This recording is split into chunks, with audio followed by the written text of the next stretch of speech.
देखो हमने first unit में वायरस को पूरा डिटेल से पढ़ लिया, ठीक है। इधर सुनिए सभी, फर्स्ट यूनिट में वायरस को डिटेल से पढ़ लिया। सेकेंड यूनिट में हमको बैक्टीरिया को पूरे डिटेल में पढ़ना है, ठीक है। ये दो बड़े टॉपिक है ना, वायरस जैसे हमने पढ़ा वैसे बैक्टीरिया को डिटेल में पढ़ना है।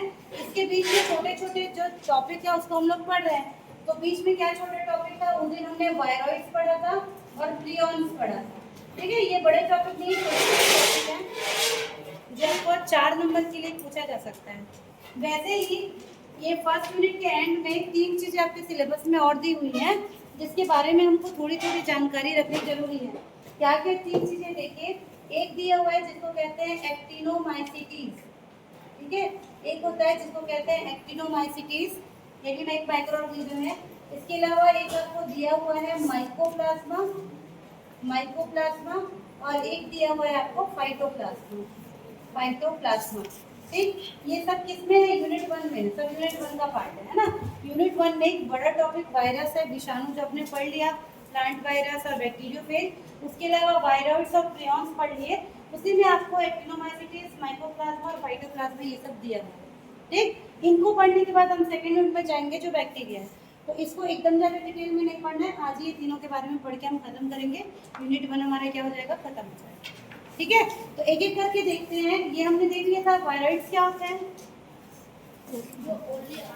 हाँ हाँ, जैसे वायरस में दोनों चीजें देखने को मिली थी, प्रोटीन और उसका जेनेटिक मटेरियल। वायरॉइड्स में हमको सिर्फ जेनेटिक मटेरियल देखने को मिलता है, कौन, आरएनए। और प्रियॉन्स क्या था, छोटे छोटे प्रोटीन पार्टिकल जो कि बीमारी करते हुए पाए गए, ठीक है। अब ये जो 3 चीजें हैं, एक्टिनोमाइसिटीज, माइकोप्लाज्मा और फाइटोप्लाज्मा, ठीक है। ये जो चीजें हैं ये कहीं ना कहीं बैक्टीरिया से मिलते जुलते से हैं, इसलिए हम इसको इन दोनों के बीच में पढ़ रहे हैं। किसके बीच में, वायरस और बैक्टीरिया के बीच में। एक्टिनोमाइसिटीज भी एक बैक्टीरिया है, ठीक है, एक बैक्टीरिया ही है मान के चलिए, लेकिन ये उससे और छोटा होता है, ठीक। माइकोप्लाज्मा ये भी एक बैक्टीरिया है, ठीक है। इसको माइकोप्लाज्मा को वायरस और बैक्टीरिया के बीच की कड़ी कहा जाता है। दोनों के थोड़े थोड़े कैरेक्टर इसके अंदर हमको देखने को मिलते हैं। इसके अंदर माइकोप्लाज्मा के अंदर, माइकोप्लाज्मा के अंदर हमको दोनों के कैरेक्टर देखने को मिलते हैं, इसलिए हम इनको इनके बीच में पढ़ रहे हैं। और इसी की बहन है कौन, फाइटोप्लाज्मा।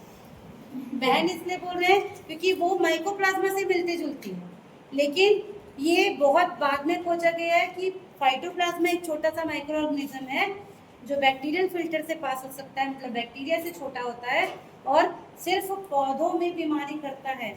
माइकोप्लाज्मा सभी में बीमारी करता है, ह्यूमन में भी, एनिमल में भी और प्लांट में भी। फाइटोप्लाज्मा उसकी छोटी बहन है जो सिर्फ किसको बीमारी करती है, पौधों को बीमारी करती है, ठीक है। इसलिए इन दोनों को भी हमको पढ़ना है। तो एक एक करके तीनों के हम थोड़े थोड़े पॉइंट हैं उनको पढ़ लेते हैं, ठीक। हेडिंग डालिए सबसे पहले एक्टिनोमाइसिटीज, सबसे ऊपर वाला एक्टिनोमाइसिटीज, हिंदी में भी एक्टिनोमाइसिटीज ही बोलेंगे, ठीक है। तो हेडिंग डालिए एक्टिनोमाइसिटीज, इसके बारे में देखते हैं कि क्या चीज है।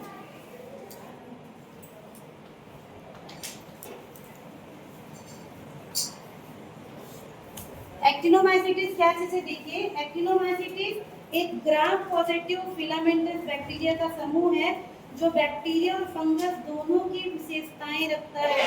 अब देखो इसके बारे में खास बात, ये कैसा है, ग्राम पॉजिटिव बैक्टीरिया है। जब हम आगे यूनिट में बैक्टीरिया के बारे में पढ़ेंगे तो हम लोग उस पर 2 कैटेगरी पढ़ेंगे, एक को ग्राम पॉजिटिव कहते हैं, एक को ग्राम नेगेटिव कहते हैं। अभी के लिए बस आप याद रखिए एक्टिनोमाइसिटीज एक बैक्टीरिया है जो ग्राम पॉजिटिव है, ठीक। और ये कनेक्टिंग लिंक है किसके किसके बीच, बैक्टीरिया और फंगस के बीच, बैक्टीरिया और फंगस के बीच ये कनेक्टिंग लिंक है। कैसे कनेक्टिंग लिंक है, ये है तो बैक्टीरिया, है बैक्टीरिया, लेकिन दिखता किसके जैसे है, फंगस के जैसे। क्या ये बैक्टीरिया है लेकिन फंगस के जैसे दिखता है। तो बैक्टीरिया है इसका मतलब क्या है, इसके पास न्यूक्लियस का मेम्ब्रेन नहीं है, मतलब न्यूक्लियर मेम्ब्रेन नहीं है। कोई भी चीज अगर बैक्टीरिया है मतलब क्या है, वो एक प्रोकैरियोट है जिसके पास क्या नहीं है, न्यूक्लियर मेम्ब्रेन नहीं है। लेकिन अगर आप इसका शेप देखोगे, इसका आप शेप देखोगे,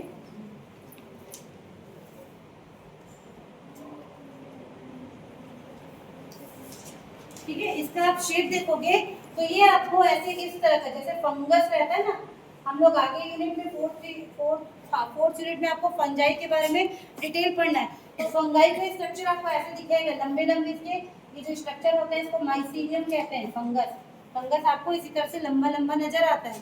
तो ये है बैक्टीरिया, लेकिन हमको इस तरह से फंगस के शेप में नजर आता है, इसलिए इसको इन दोनों के बीच की क्या बोलते हैं, कनेक्टिंग लिंक बोलते हैं। ठीक है, दोनों की विशेषताओं को ये प्रदर्शित करता है।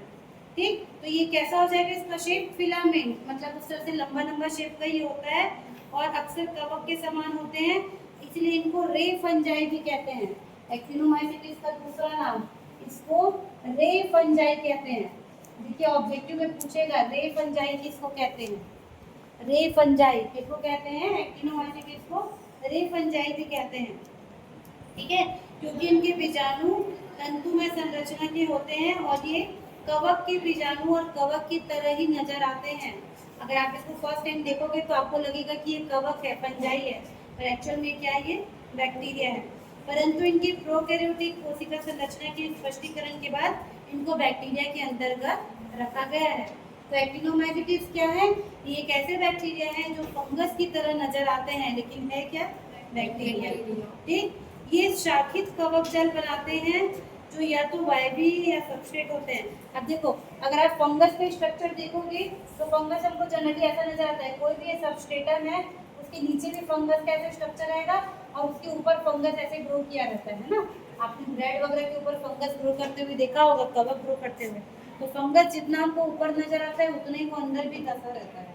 ठीक है, इसीलिए तो इजीली मरता नहीं है।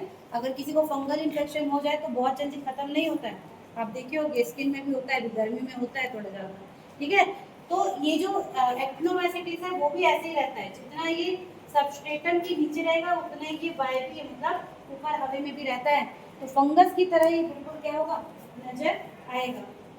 ठीक, उसके बाद इसकी कोशिका भित्ति में पेप्टाइडोग्लाइकॉन होता है जो ग्राम पॉजिटिव बैक्टीरिया के समान होता है।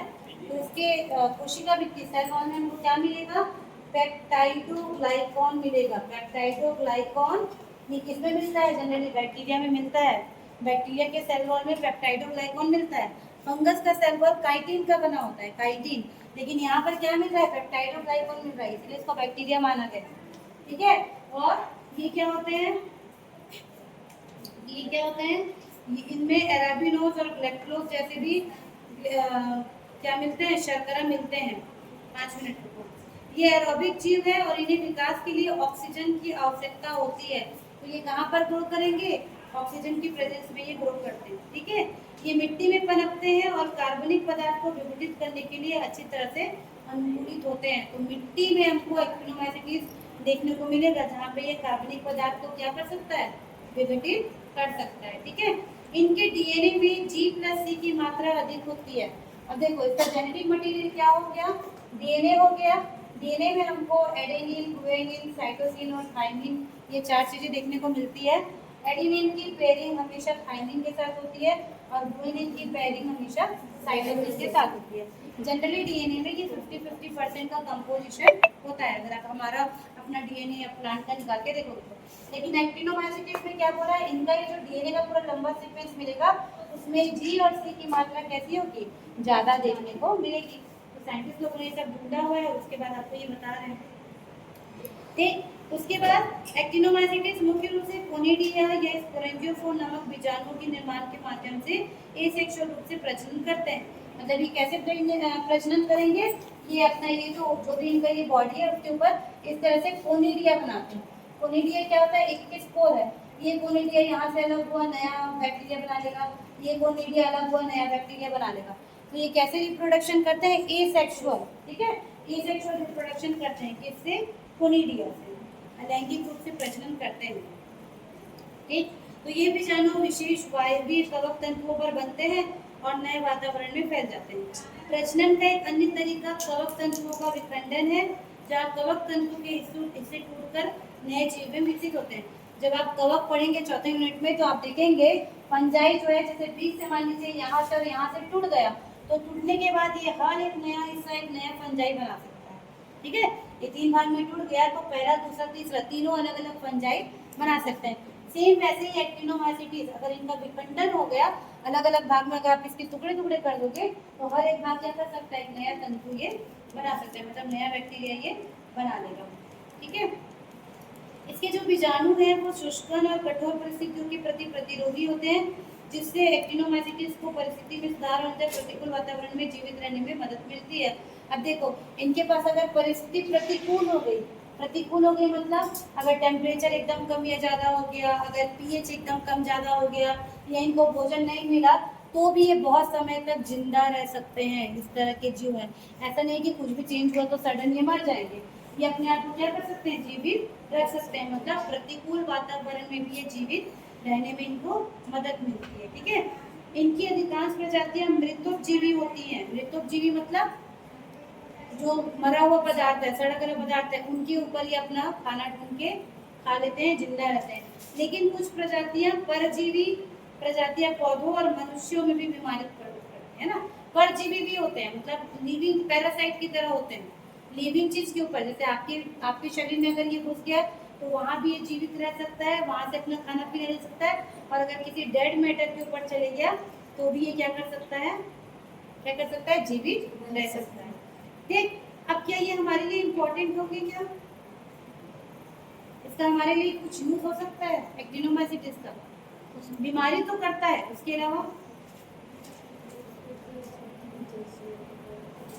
अलावा इनमें बहुत सारे एंटीबायोटिक्स इनके द्वारा बनाए जाते हैं, मतलब जहाँ पर दवाइयाँ बनती है ना वहाँ पर ये उपयोगी होता है, क्योंकि इनसे बहुत सारे क्या बनाए जा सकते हैं, एंटीबायोटिक्स बनाए जा सकते हैं, जैसे कि स्ट्रेप्टोमाइसिन, नियोमाइसिन, एरिथ्रोमाइसिन, इस तरह की कुछ दवाइयाँ होती हैं, है ना। स्ट्रेप्टोमाइसिन बुक में दिया हुआ है, ठीक है, 4 नाम दिए हुए हैं। ठीक है, स्ट्रेप्टोमाइसिन, नियोमाइसिन, ये सब क्या है, एंटीबायोटिक्स हैं, ये सब इससे हमको मिलता है, दवाई इंडस्ट्री में इनका बहुत उपयोग होता है। ठीक है, इनके नाम भी दिए हुए हैं बहुत सारे, जैसे कि स्ट्रेप्टोमाइसिस कोएलिकोलर एक एक्टिनोमाइसीटीज का नाम है। ठीक है, फ्रैंकिया ये भी एक होता है एक्टिनोमाइसीट। फ्रैंकिया पौधों में पाया जाता है, पौधों में मतलब मिट्टी में मिलेगा, जो पौधों में नाइट्रोजन फिक्सेशन में भी हेल्प करता है, जैसे आप एसिडोबैक्टर, नॉस्टॉक, एनाबिना, ये सब नाम सुने होंगे, ये सब नाइट्रोजन फिक्सेशन में हेल्प करता है। वहीं पर एक फ्रैंकिया नाम का भी जीव पाया जाता है, जो एक दूसरे में क्या है, एक्टिनोमाइसीटीज है, जो नाइट्रोजन को फिक्स करने में काम करता है। ठीक, अगर हम इसकी मॉर्फोलॉजी देखें तो इनका आकार 0.5 माइक्रोमीटर से लेके 5 माइक्रोमीटर तक हो सकता है, बहुत छोटे, देखो 0.5 माइक्रोमीटर से 5 माइक्रोमीटर तक हो सकते हैं, बहुत छोटे हैं, बैक्टीरिया से भी छोटे हैं बहुत। ठीक है, और इनका एरियल रिप्रोडक्शन मतलब एरियल हाइफे बनता है, ऊपर की तरफ ये ग्रो करता है, इसका डीएनए में जी और सी ज़्यादा मिलेगा। ठीक है, और इनमें कोशिका भित्ति होती है जो जीव को ढकती है, कोशिका भित्ति एमिनो एसिड ग्लूकोज की बनी होती है, और इनमें पेप्टाइडोग्लाइकन मिलता है, हमने देखा हुआ है। ठीक है, इनके कोशिका द्रव्य में राइबोसोम, न्यूक्लियोटाइड और विभिन्न एंजाइमों सहित सामान्य जीवाणु घटक भी पाए जाते हैं, तो इनमें भी राइबोसोम वगैरह और कुछ एंजाइम देखने को मिलेगा। ठीक, इसका रिप्रोडक्शन हमने देख लिया, बीजाणुओं के द्वारा होता है, और इसके अलावा किसके द्वारा होगा, विखंडन के द्वारा, जितने भाग में टूटेगा उतने भाग से नया जीव क्या कर सकता है, बना लेता है।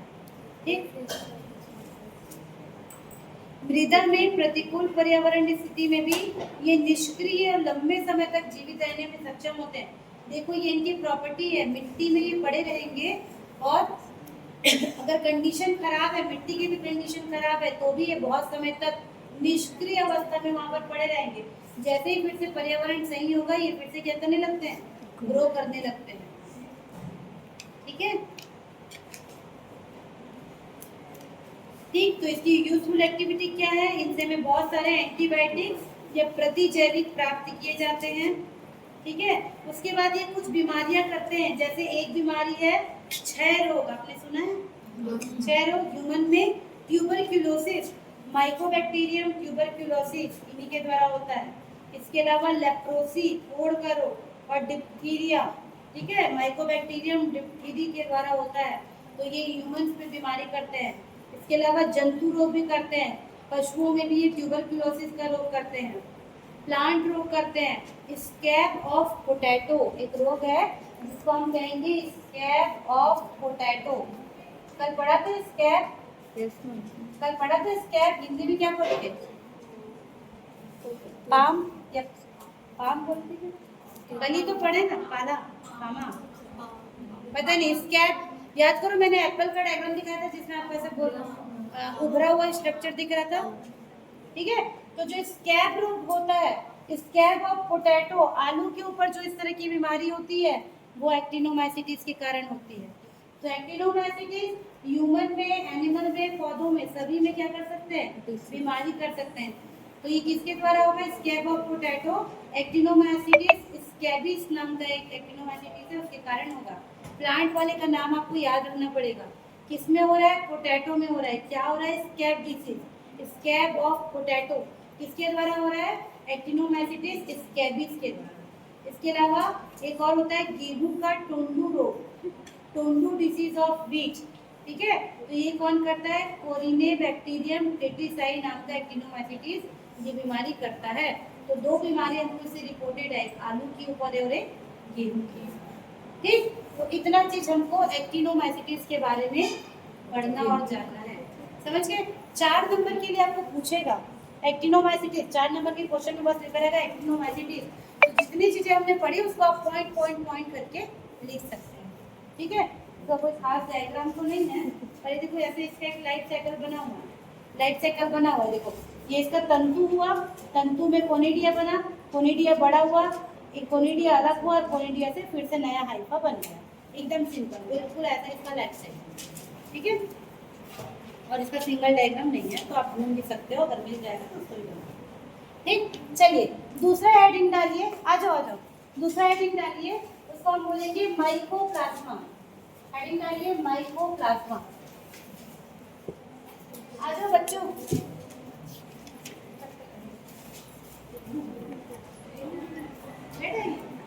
लेट आइए।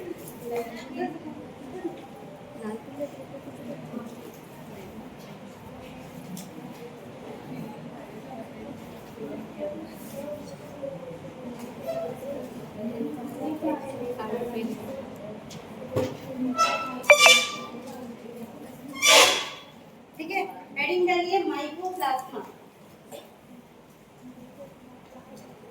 ठीक है। एक्टिनोमाइसीटिस से थोड़ा बड़ा ग्रुप है ये माइकोप्लाज्मा, हिंदी में भी इसको माइकोप्लाज्मा कहेंगे। तो प्राणियों में कुछ रोग जीवाणु, विषाणु और कवक के अलावा अन्य सूक्ष्म जीव भी होते हैं जिनको हम माइकोप्लाज्मा कहते हैं। तो इसकी खोज हुई थी 1969 में, ठीक है। 1969 में इसकी खोज हुई थी रोगग्रस्त पौधों में फ्लोएम के एलिमेंट से, ठीक है। और इसके बारे में सबसे पहले ये बताया गया कि इसको कृत्रिम मीडिया पर संवर्धित किया जा सकता है, ठीक है।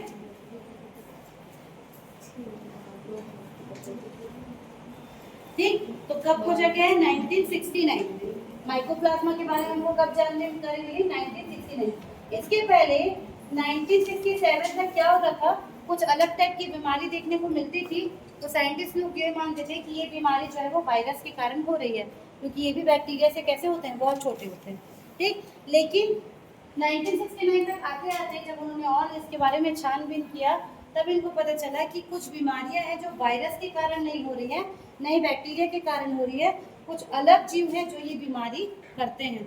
उन जीवों को पहले माइकोप्लाज्मा MLO नाम दिया गया था, माइकोप्लाज्मा लाइक ऑर्गेनिज्म। इनको एक और नाम दिया गया है, इनको PPLO भी कहते हैं, ठीक है, क्योंकि ये निमोनिया में देखा गया है, प्लियोनिमोनिया लाइक ऑर्गेनिज्म, इनको PPLO भी कहते हैं, प्लियोनिमोनिया, प्लियोनिमोनिया लाइक ऑर्गेनिज्म। पहले इनको यही नाम दिया गया था, ठीक है। इसको MLO नाम भी दिया गया है। देखो क्या क्या नाम है, इनको PPLO भी कहते हैं, इनको MLO भी कहते हैं, और इनको जोगर ऑफ प्लांट किंगडम भी कहते हैं, प्लांट किंगडम भी कहते हैं, या जोकर ऑफ माइक्रोबायोलॉजी भी कहते हैं।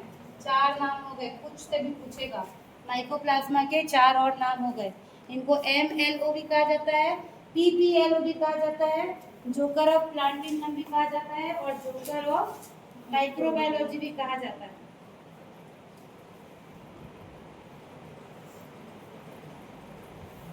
ठीक है।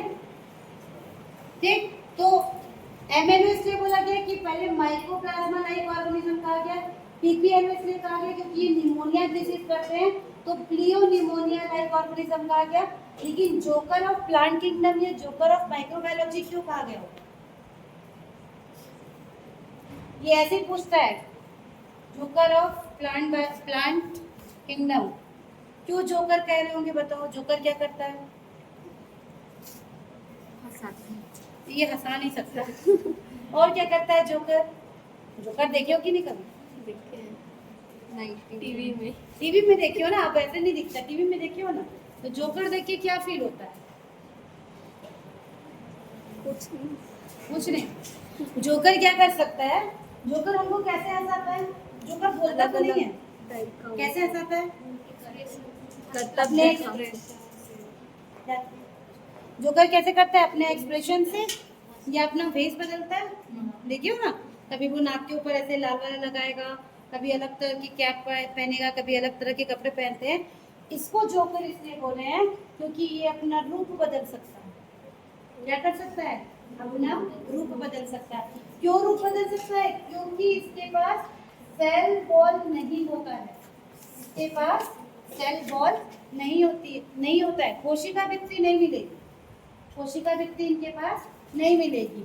तो कोशिका भित्ति नहीं मिलेगी तो क्या मिलेगी? अंदर इस तरह से प्लाज्मा मेम्ब्रेन मिलेगा, कोशिका झिल्ली मिलेगी। भाई कोशिका है तो उसके आवरण में अगर कोशिका भित्ति नहीं है तो कोशिका झिल्ली तो होना चाहिए, तो प्लाज्मा मेम्ब्रेन मिलेगा। प्लाज्मा मेम्ब्रेन 3 लेयर का होता है, 3 लेयर का। कितने लेयर का? 3 लेयर का। और क्योंकि इनके पास सेल वॉल नहीं है तो ये अपने रूप को अपने हिसाब से बदल सकते हैं। कभी आपका ऐसे टेढ़ा मेढ़ा दिखाई देगा, कभी आपको गोल दिखाई देगा, कभी आपको इस तरह से स्टार शेप दिखाई देगा, कभी फिलामेंट दिखाई देगा। तो ये क्योंकि अपना रूप अपने हिसाब से बदल सकते हैं इसलिए इनको क्या कहा जाता है? जोकर। तो जोकर ऑफ प्लांट किंगडम भी कहा जाता है और जोकर ऑफ माइक्रोबायोलॉजी भी इनको क्या कहा जाता है। ठीक है, ठीक। तो 1967 तक बहुत से वैज्ञानिकों का ये विश्वास था कि माइकोप्लाज्मा से उत्पन्न रोगों का कारण कौन है? वायरस होते हैं। लेकिन बहुत सारे पैथोलॉजिस्ट ने इस पे काम किया और उन्होंने देखा कि वृक्षों और झाड़ियों के रोगों के रोगजनक माइकोप्लाज्मा नहीं होते हैं। पादप पीत रोग है ना, येलो डिजीज कुछ होता है जिसके कारण पत्तियां बिना मोटे के पीले रंग की हो जाती हैं और पुष्पों के दल के ग्रीन रंग हो जाते हैं। तो इसको फाइलोडी कहते हैं ये बीमारी को। और इसी पे उन्होंने जब बहुत सारा खोज किया तो उनको इस माइकोप्लाज्मा के बारे में पता चला। ठीक है, तो ये कौन सा डिजीज करता है? येलो डिजीज करता है ये। ठीक, चलिए इसको देखते हैं आगे। इसमें और बताया गया है कि 1970 में एक साइंटिस्ट थे डेविस, उन्होंने इस पे खोज किया और उन्होंने पाया कि ये भी एल फॉर्म ऑफ बैक्टीरिया है। मतलब ये भी क्या है? एक तरह का बैक्टीरिया ही है, सिर्फ क्या है उसके पास सेल वॉल नहीं है। ठीक है, तो ये एल रूप जीवाणु के समान होते हैं। ठीक, इनको प्लियोनिमोनिया लाइक ऑर्गेनिज्म कहते हैं क्योंकि ये जानवरों में बोविन प्यूरोनिमोनिया नामक रोग उत्पन्न करते हैं। तो ये जो आपका माइकोप्लाज्मा है ये प्लांट, ह्यूमन और एनिमल तीनों में बीमारी कर सकता है। ठीक है, जानवरों में ये निमोनिया बीमारी करता है, इसलिए इसको ये नाम दिया गया। ये मृतोपजीवी और परजीवी दोनों होते हैं। मृतोपजीवी की अभी और बात किए थे, डेड ऑर्गेनिक मैटर पे भी जिंदा रह सकते हैं और पैरासाइट की तरह भी जिंदा रह सकते हैं। चूहों, भेड़ और बकरी में भी ये बीमारी कर सकते हैं ना, तो सभी जगह ये बीमारी कर सकते हैं। ठीक, 1976 में एक साइंटिस्ट थे हैम्पटन, उन्होंने अधिकांश माइकोप्लाज्मा पदार्थों की अपेक्षा इनको जंतुओं से प्राप्त किया। उसके अलावा रोगग्रस्त कॉर्न के पौधों में से इसको आइसोलेट किया जा चुका है। मतलब तीनों जगह ये क्या कर सकता है? बीमारी कर सकता है। ठीक, चलिए अब इनकी कुछ कैरेक्टरिस्टिक लक्षण देखते हैं। यह अत्यंत सूक्ष्म, बहुत छोटे होते हैं, बैक्टीरिया से भी बहुत छोटे होते हैं। नॉन मोटाइल, ज्यादा दूर ये मूव नहीं कर सकते। प्रोकैरियोटिक, परजीवी या मृतोपजीवी होते हैं। प्रोकैरियोटिक बोल रहा है तो प्रोकैरियोटिक मतलब जिसके पास अच्छे से न्यूक्लियस नहीं होगा। मतलब क्या होगा? इसका डीएनए जो होगा, इसका डीएनए है ये अंदर इस तरह से ऐसे पड़ा रहेगा है ना, उसके ऊपर कोई भी कवरिंग आपको देखने को नहीं मिलेगी। तो ये भी क्या है, प्रोकैरियोटिक है, बैक्टीरिया की जैसा है पर बैक्टीरिया से छोटा है। इनमें कोशिका भित्ति का अभाव होता है, सबसे इम्पोर्टेंट पॉइंट। बैक्टीरिया के पास अच्छी खासी कोशिका भित्ति मिलती है, इनके पास कोशिका भित्ति नहीं मिलेगी। आपको एग्जाम में डिफरेंस भी पूछ सकता है, माइकोप्लाज्मा और बैक्टीरिया के बीच डिफरेंस लिखिए, ठीक है। इलेक्ट्रॉन सूक्ष्मदर्शी संरचना जीवाणु की भांति होती है, किंतु इसमें कोशिका भित्ति के स्थान पर 3 स्तरीय प्लाज्मा मेम्ब्रेन पाई जाती है। तो क्या मिलेगा हमको, 3 स्तर का प्लाज्मा मेम्ब्रेन देखने को मिलेगा। इनके अंदर आरएनए, डीएनए, प्रोटीन, राइबोसोम सब देखने को मिलेगा। क्या क्या मिलेगा यहाँ पर हमको, डीएनए भी देखने को मिलेगा, आरएनए भी देखने को मिलेगा, राइबोसोम भी देखने को मिलेगा, बैक्टीरिया के अंदर भी मिलता है, और कुछ कुछ छोटे छोटे प्रोटीन्स के पार्टिकल भी देखने को मिलेंगे। तो इनके सेल के अंदर हमको ये सारी चीजें देखने को मिलेगी। ये बैक्टीरियल फिल्टर से भी गुजर सकते हैं। बैक्टीरियल फिल्टर आपको पहले भी मैंने बताया है, एक फिल्टर टाइप का स्ट्रक्चर होता है जिसमें आप बैक्टीरिया को छान के अलग कर सकते हो। तो ये बैक्टीरिया के फिल्टर से भी पास हो सकते हैं, मतलब उनसे भी ये बहुत छोटे होते हैं। जैसे वायरस गुजर सकता है ना, पढ़े ना, वायरस जो है वो बैक्टीरियल फिल्टर से गुजर जाता है क्योंकि बहुत छोटा होता है, तो ये भी बैक्टीरियल फिल्टर से गुजर सकते हैं। इनके रासायनिक संगठन में 4% डीएनए, 8% आरएनए होता है, लिख सकते हो, उसका जरूरी नहीं है, ठीक है। ये बहुरूपी होते हैं, छोटे गोल सितारे के समान शाखित जंतुओं के रूप में पाए जाते हैं, और इनके बहुरूपी गुण के कारण इन्हें पादप जगत के विदूषक मतलब कि जोकर ऑफ प्लांट किंगडम भी कहा जाता है, ठीक। इतनी इनकी प्रॉपर्टीज है। उसके बाद इनका नामकरण भी किया गया है बहुत सारा, जैसे इनको क्लास मॉलिक्यूल्स के अंदर रखा गया है, उतना ज़्यादा जरूरी नहीं है आपके लिए, ठीक है। क्लास को याद रख सकते हो, इनको क्लास मॉलिक्यूल्स के अंदर रखा गया है। इसके क्लासिफिकेशन में इनको क्लास मॉलिक्यूल्स के अंदर रखा गया है, मॉलिक्यूल्स, ठीक है। तो इनको क्लास मॉलिक्यूल्स के अंदर रखा गया है। मॉलिक्यूल्स के अंतर्गत सभी सदस्यों को माइकोप्लाज्मा द्वारा पुकारा जाता है, ठीक है। अतः इनमें स्पाइरोप्लाज्मा को भी सम्मिलित किया गया है, और जीव होते हैं उनको भी इसके अंदर रखा गया है, ठीक। समान आकार और अल्ट्रा स्ट्रक्चर वाले माइकोप्लाज्मा जैसे जीवों को भी माइकोप्लाज्मा ही कहा जाता है, ठीक है, ठीक। चलिए, इसका सेल स्ट्रक्चर हमने देख लिया। सूक्ष्मदर्शी से अध्ययन करने पर इनके अल्ट्रा स्ट्रक्चर के अध्ययन किया तो कोशिका भित्ति नहीं मिलेगी। कोशिका के चारों ओर 3 स्तर ट्रिपल लेयर का यूनिट मेम्ब्रेन मतलब प्लाज्मा मेम्ब्रेन होता है, ठीक है। और विषाणु से अधिक जटिल इसकी संरचना है क्योंकि इनकी कोशिका में डीएनए के स्ट्रैंड, आरएनए, ग्रेन्यूल्स ये सब मिलते हैं, प्रोटीन, वसी पदार्थ, कोलेस्ट्रॉल भी मिलेगा, और इनके अंदर छोटे छोटे बेबी पार्टिकल भी मिलते हैं, ठीक। इनके एक साइंटिस्ट है टाउनसेंड, उनके अनुसार इनकी जो कोशिका कला है मतलब प्लाज्मा मेम्ब्रेन है उसकी मोटाई 70 से 120 एंगस्ट्रॉम तक होती है, और इनके मेम्ब्रेन में स्टेरॉल भी पाया जाता है जो जीवाणुओं में एब्सेंट होता है। तो इसका ये जो मेम्ब्रेन है, एक मेम्ब्रेन है, इसकी जो चौड़ाई है वो 70 एंगस्ट्रॉम से 120 एंगस्ट्रॉम तक होता है, इतना चौड़ा होता है। और स्टेरॉल पाया जाता है इनके प्लाज्मा मेम्ब्रेन में, स्टेरॉल पाया जाता है जो बैक्टीरिया में भी नहीं मिलेगा। देखो इसकी कुछ कुछ प्रॉपर्टी आपको वायरस जैसे देखने को मिलेगी, कुछ कुछ बैक्टीरिया जैसे, इसलिए इसको कनेक्टिंग लिंक भी बोलते हैं। किसके बीच, वायरस और बैक्टीरिया के बीच। वायरस से थोड़ा बड़ा होता है, बैक्टीरिया से छोटा होता है, ठीक है।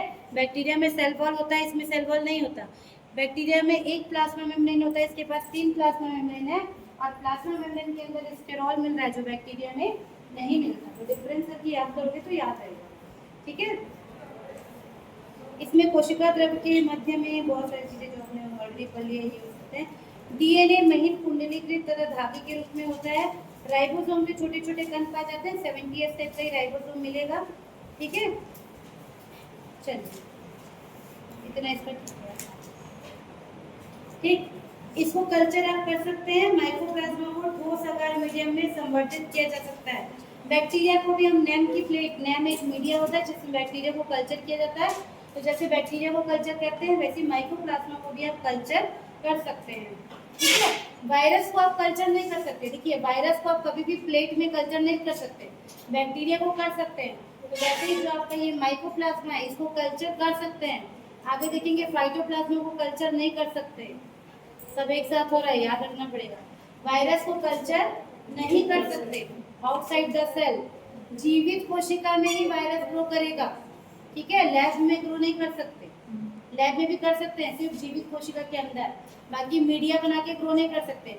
बैक्टीरिया को लैब में ग्रो कर सकते हैं मीडिया बना के, माइकोप्लाज्मा को भी लैब में ग्रो कर सकते हैं, ठीक है। इनकी कॉलोनीज, छोटी छोटी कॉलोनीज इनकी ग्रो करती हैं, ठीक। इनमें प्रजनन कैसे होगा, तो इनमें भी अलैंगिक और लैंगिक जनन अनुपस्थित होता है और इनमें एलिमेंट्री बॉडी द्वारा प्रजनन होता है, ठीक है।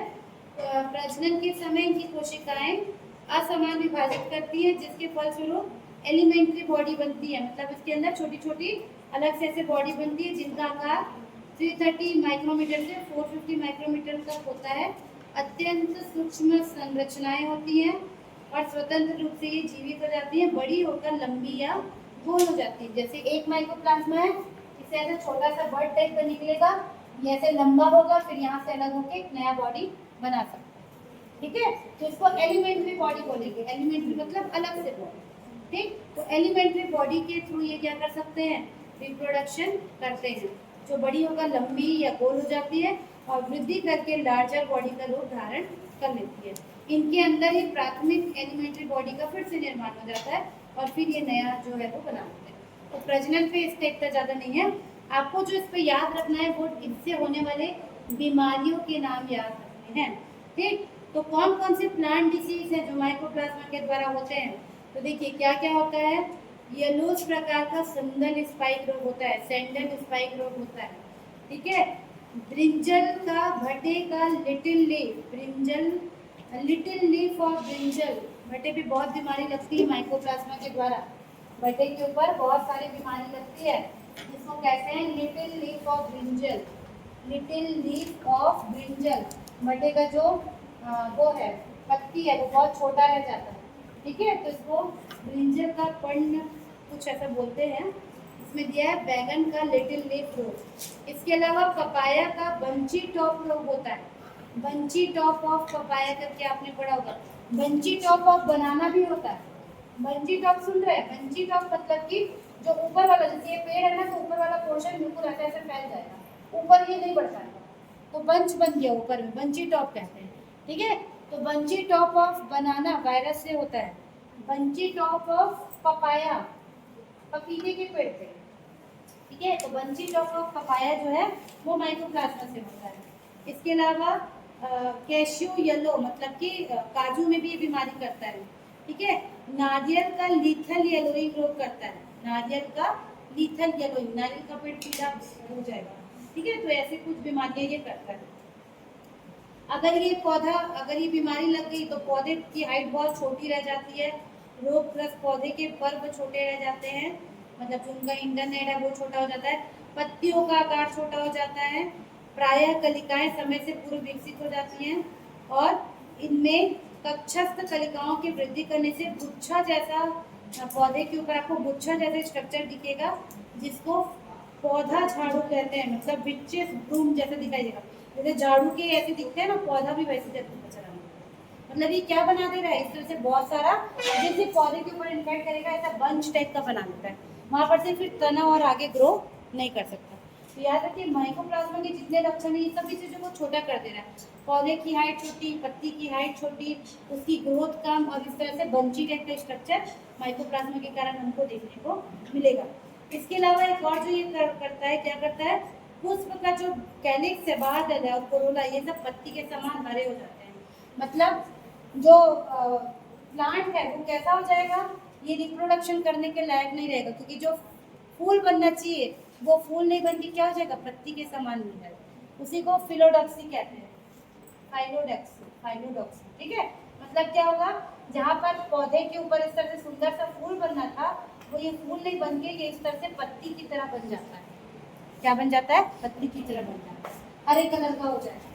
जहाँ पे सुंदर कलरफुल फूल बनना था उसकी जगह ये क्या हो जा रहा है, पत्ती की तरह बन जाता है, ठीक है, हरे कलर का हो जाता है, ठीक। उसके अंदर जो पुंकेसर और स्त्री केसर है ये चपटे हो जाते हैं, और ऐसे बहुत सारा इसमें होता है। जंतुओं में ये क्या करता है, बोवाइन न्यूमोनिया, गाय वगैरह में जितने भी बोवाइन वाले हैं उनको न्यूमोनिया रोग करता है, ठीक है, भेड़ बकरी बहुत सारी जगह ये करता है। ठीक है। ह्यूमन में ये माइकोप्लाज्मा निमोनी का रोग करता है, निमोनिया रोग करता है, ठीक है। और इसके अलावा माइकोप्लाज्मा होमिनिस नाम का एक जो माइकोप्लाज्मा है, ये स्टेरिलिटी, गर्भपात और ये सारी बीमारियां भी करता है, बहुत सारी ये बीमारियां कर सकता है, ठीक है। तो इतनी चीजें हमको माइकोप्लाज्मा के लिए याद रखना पड़ेगी। समझ आया है? क्या क्या समझ आया? सब कुछ एक बार जाके फिर से पढ़ना, सब समझेगा। इसके बहुत सारे कैरेक्टर वायरस से मिलते जुलते हैं और बहुत सारे कैरेक्टर बैक्टीरिया से, लेकिन दोनों से बिल्कुल पूरी तरह से नहीं मिलता। अगर दोनों से मिलता तो हम उसके अंदर पढ़ते, अगर एक पूरा बैक्टीरिया रहता तो हम उसको बैक्टीरिया के अंदर पढ़ते, पूरा वायरस रहता तो वायरस के अंदर पढ़ते, और ये उन दोनों से अलग है ना। तो बहुत सारा जब ऐसा बीमारी ढूंढा गया, उसमें काम किया गया, तब ये सब चीज़ पता चलता है कि अच्छा ऐसा भी कोई नया माइक्रो ऑर्गेनिज्म होता है। आप भी अगर स्टडी करोगे तो आपको भी कुछ ना कुछ नया ढूंढने को मिल सकता है। अगर आप साइंटिस्ट बन के ढूंढोगे तो मिल सकता है, ठीक है। क्योंकि अभी भी पूरे विश्व में इतने सारे बैक्टीरिया, वायरस, एल्गी, फंजाई है जो बीमारी भी करते हैं, हमको जिनके बारे में पता नहीं है, ठीक है। चलो, इसी में एक छोटा टॉपिक है जिसको कहते हैं क्या, फाइटोप्लाज्मा। फाइटोप्लाज्मा माइकोप्लाज्मा की बहन, किसकी बहन? माइकोप्लाज्मा की बहन, क्योंकि ये बिल्कुल वैसे ही दिखती है, कैसे? जैसे माइकोप्लाज्मा दिख रहा था। सेम वही स्ट्रक्चर, सेल वॉल नहीं मिलेगा, 3 लेयर का क्या मिलेगा? प्लाज्मा मेम्ब्रेन, बिल्कुल वैसा ही, ठीक है।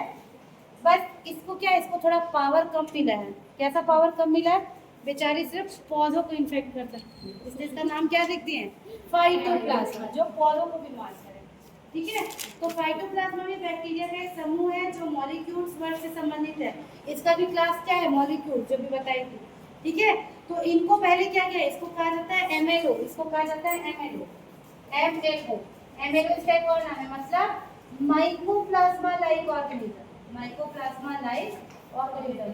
जब इसको फर्स्ट टाइम ढूंढा गया तो इसको भी माइकोप्लाज्मा बोला गया था, फिर जब और ढूंढे तो पता चला ये थोड़ा अलग है भाई, ये सिर्फ पौधों को नुकसान करते हैं, तो इनको कहा गया माइकोप्लाज्मा लाइक ऑर्गेनिज्म, एमएलओ या फाइटोप्लाज्मा, ठीक है। ठीक, तो साइंटिस्ट लोगों ने ढूंढा, तो ये क्या है, इनमें भी कोशिका भित्ति नहीं होती, इसलिए बैक्टीरिया से अलग है। ये अनिवार्य परजीवी है, मतलब ये किससे मिलेंगे? सिर्फ जीवित रहने और प्रजनन करने के लिए इनको परपोषी पौधों की आवश्यकता होती है। माइकोप्लाज्मा डेड में भी जिंदा रह सकता था और जीवित में भी जिंदा रह सकता था। इनको सिर्फ क्या चाहिए? जीवित पौधे जिंदा रहने के लिए। ये 0.5 माइक्रोमीटर से लेकर 2 माइक्रोमीटर तक होते हैं, मतलब बैक्टीरिया से भी बहुत छोटे होते हैं। ये भी बहुरूपी होते हैं, अंडाकार, गोलाकार, फिलामेंटस, अलग अलग तरह की ये शेप ले सकते हैं, ठीक है।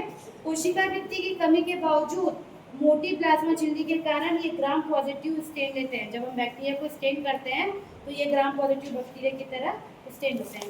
पोषक तत्वों के लिए ये अपने परपोषी पौधों पर निर्भर रहते हैं और अन्य बैक्टीरिया की तुलना में फाइटोप्लाज्मा ने चयापचय क्षमताओं को कम करते हैं, मतलब कम मेटाबॉलिज्म इनको लगता है, ठीक। अब फाइटोप्लाज्मा एक प्लांट से दूसरे प्लांट में कैसे पहुंचता है?